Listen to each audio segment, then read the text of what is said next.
Hello everyone, welcome to my political journalism news channel. The story for today is: Russia pressed its invasion of Ukraine to the outskirts of the capital Friday after unleashing airstrikes on cities and military bases and sending in troops and tanks from three sides in an attack that could rewrite the global post-Cold War security order. Explosions sounded before dawn in Kyiv and gunfire was reported in several areas, as Western leaders scheduled an emergency meeting and Ukraine's president pleaded for international help to fend off an attack that could topple his democratically elected government, cause massive casualties and ripple out damage to the global economy. Among the signs that the Ukrainian capital was increasingly threatened, the military said Friday that a group of Russian spies and saboteurs was seen in a district on the outskirts of Kyiv, and police told people not to exit a subway station in the city center because there was gunfire in the area. Elsewhere in the capital, soldiers established defensive positions at bridges, and armored vehicles rolled down the streets, while many residents stood uneasily in doorways of their apartment buildings. The Russian military claims it has destroyed 118 Ukrainian military assets since the beginning of its assault on its neighbor and as it pushes into the outskirts of Kyiv. The claim could not be independently verified and was not confirmed by Ukraine amid a flurry of claims and counterclaims by each side.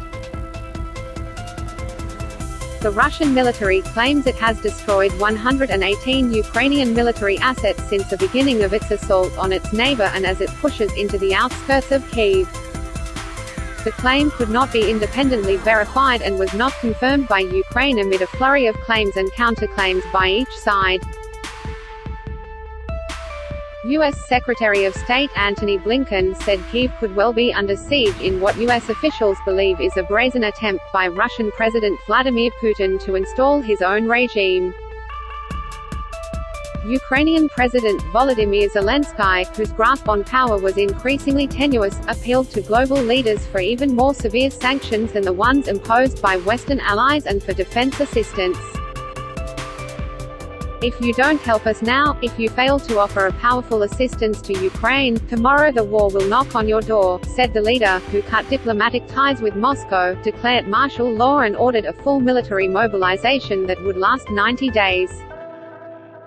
UK Prime Minister Boris Johnson expressed his solidarity with Ukraine in telephone call with Zelensky, Downing Street said Friday. The Prime Minister assured President Zelensky that the world is united in its horror at what Putin is doing, Johnson's office said in a statement. He paid tribute to the bravery and heroism of the Ukrainian people in standing up to Russia's campaign of violence and expressed his deep condolences for those who have been killed.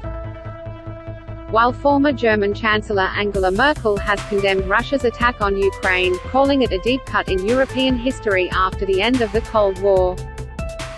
Germany's DPA news agency quoted Merkel saying Friday that there was no justification for this blatant attack of international law. "I condemn it in the sharpest possible manner." Ukrainians wake to attack on Kyiv. Ukrainian President Volodymyr Zelensky has confirmed pre-dawn missile strikes took place just before 4 a.m. local time today. In a video addressed to the nation, he said Russia had targeted both military and civilian sites. "Russia will have to talk to us sooner or later about how to end hostilities and stop this invasion," he said. Meanwhile, the advisor to the head of the Ministry of Internal Affairs of Ukraine Anton Gerashenko confirmed the strikes were cruise or ballistic missiles. A CNN team on the ground reported hearing two large blasts in central Kyiv and a third loud explosion in the distance. CNN reporters also said air raid sirens have sounded for several minutes in the nation's capital and Lviv. 9 News reporter Carrie Greenbank confirmed she had heard more explosions while live on air.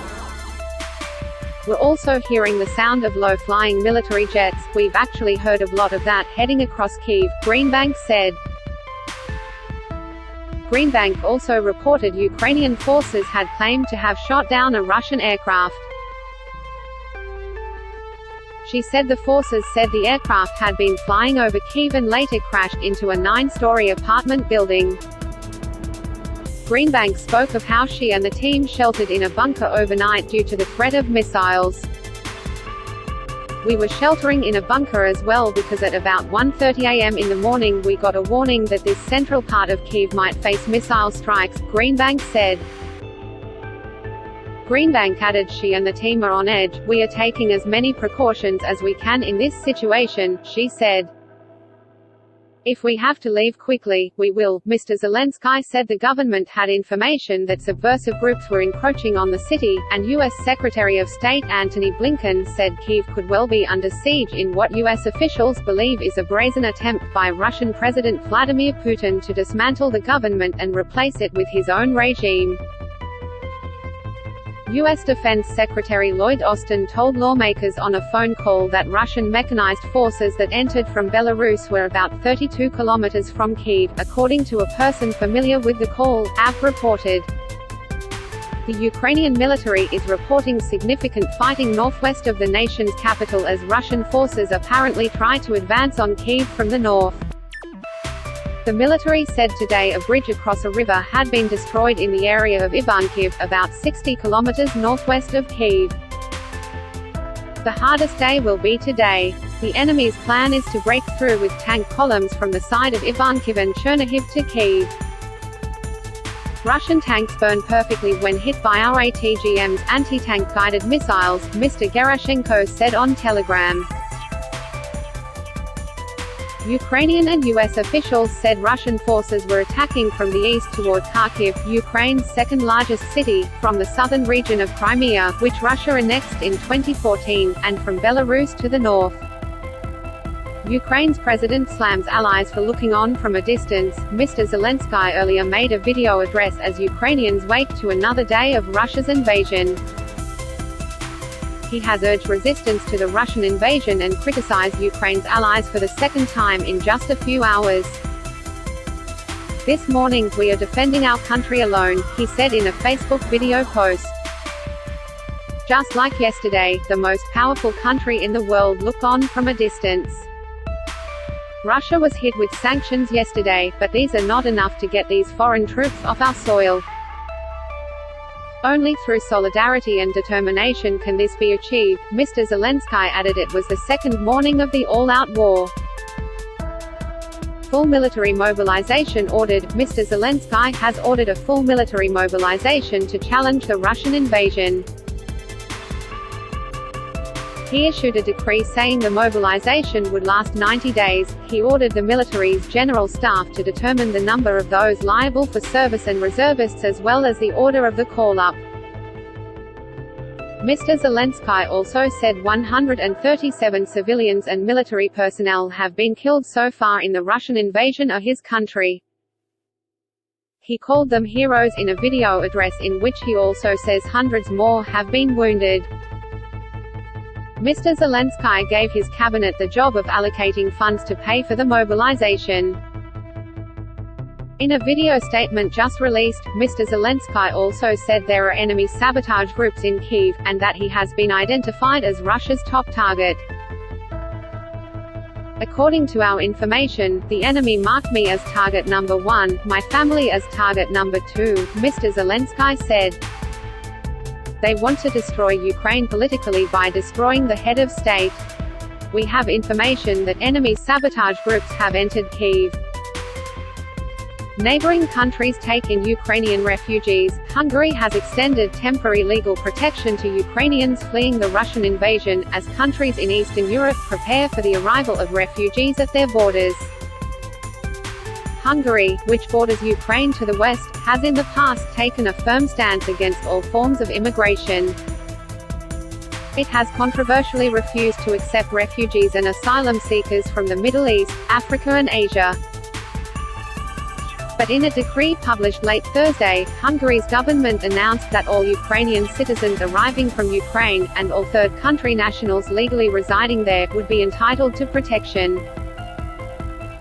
The section applying to third-country nationals makes it possible for non-Ukrainians, for example, Belarusian refugees living in Ukraine, to receive protection in the European Union.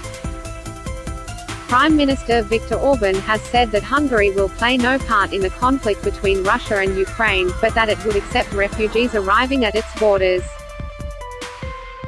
Meanwhile, Poland's border guard says that some 29,000 people were cleared to enter through the country's land border with neighboring Ukraine on Thursday, the day Russia's invasion of Ukraine began.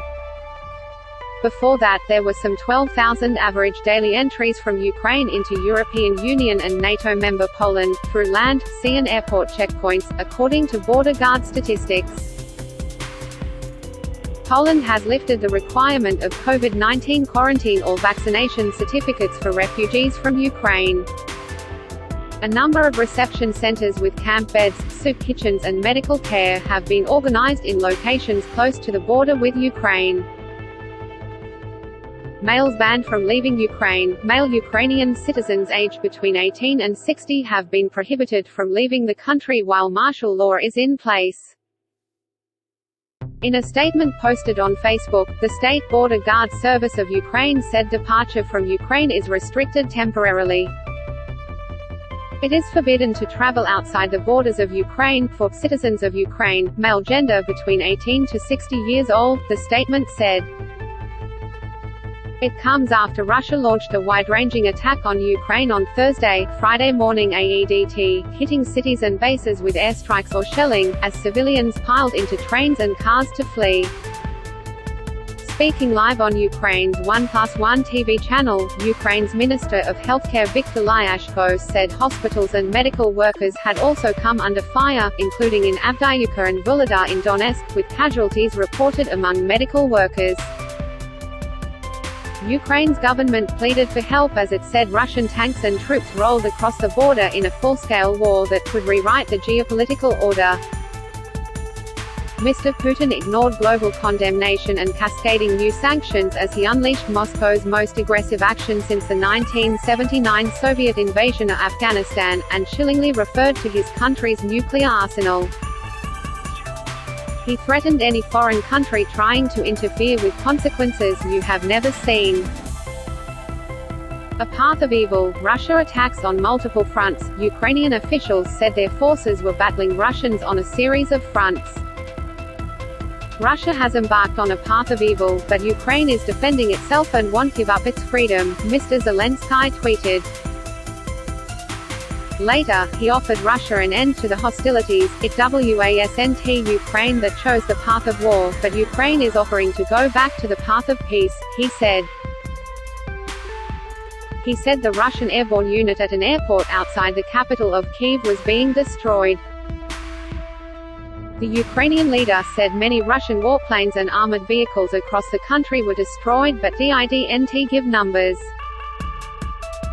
He also said an unidentified number of Russian troops were taken prisoners. Mr. Zelensky, who earlier cut diplomatic ties with Moscow and declared martial law, described Russian forces advancing on multiple fronts, including a difficult situation developing in Kharkiv, Ukraine's second-largest city, just over 20 kilometers away from the eastern border with Russia, and Russian troops slowly advancing from the north on the city of Chernihiv. He appealed to global leaders, saying that if you don't help us now, if you fail to offer a powerful assistance to Ukraine, tomorrow the war will knock on your door. Mr. Zelensky said Russian forces were trying to seize the Chernobyl nuclear plant, site of the world's worst nuclear disaster, and Ukrainian forces were battling other troops outside Kyiv for control of a strategic airport. Large explosions were heard in the capital and in other cities yesterday, and people massed in train stations and took to roads, as the government said the former Soviet Republic was seeing a long-anticipated invasion from the east, north and south. U.S. deploys aid to Ukraine. The U.S. Agency for International Development, USAID, has deployed a disaster assistance team to Ukraine in response to Russia's invasion. The Disaster Assistance Response Team, DART, which contains 17 disaster experts, will be deployed to Ukraine from Poland to lead the U.S.'s humanitarian response to the war. In a statement, USAID said 2.9 million people in Ukraine needed urgent humanitarian assistance before Russia's invasion was launched yesterday, and that 1.5 million had already been displaced due to fighting around separatist regions in the country's east. Other countries react to the conflict in Ukraine. The chief of the NATO alliance said the brutal act of war shattered peace in Europe, joining a chorus of world leaders who decried the attack, which could cause massive casualties, topple Ukraine's democratically elected government, and upend the post-Cold War security order. The conflict was already shaking global financial markets. Stocks plunged and oil prices soared amid concerns that heating bills and food prices would skyrocket. Condemnation rained down not only from the US and Europe, but from South Korea, Australia and beyond, and many governments readied new sanctions. As the first major world leader to make a big move, UK Prime Minister Boris Johnson announced a freeze on the assets of all large Russian banks and plans to bar Russian companies and the Kremlin from raising money on British markets. Britain will also ban the export to Russia of a wide range of high-tech products, including semiconductors, and prohibit the nation's flagship airline, Aeroflot, from landing at British airports. Even friendly leaders like Hungary's Viktor Orban sought to distance themselves from Putin. While some nervous Europeans speculated about a possible new world war, the US and its NATO partners have so far shown no indication they would join in a war against Russia. They instead mobilized troops and equipment around Ukraine's western flank, as Ukraine pleaded for defense assistance and help protecting its airspace. In Washington, President Joe Biden convened a meeting of the National Security Council on Ukraine as the U.S. prepares new sanctions. Biden administration officials have signaled that two of the measures they were considering most strongly include hitting Russia's biggest banks and slapping on new export controls meant to starve Russia's industries and military of U.S. semiconductors and other high-tech components. That is all for today news. Thank you for watching to my channel. Please be sure to leave your comment and subscribe below for more.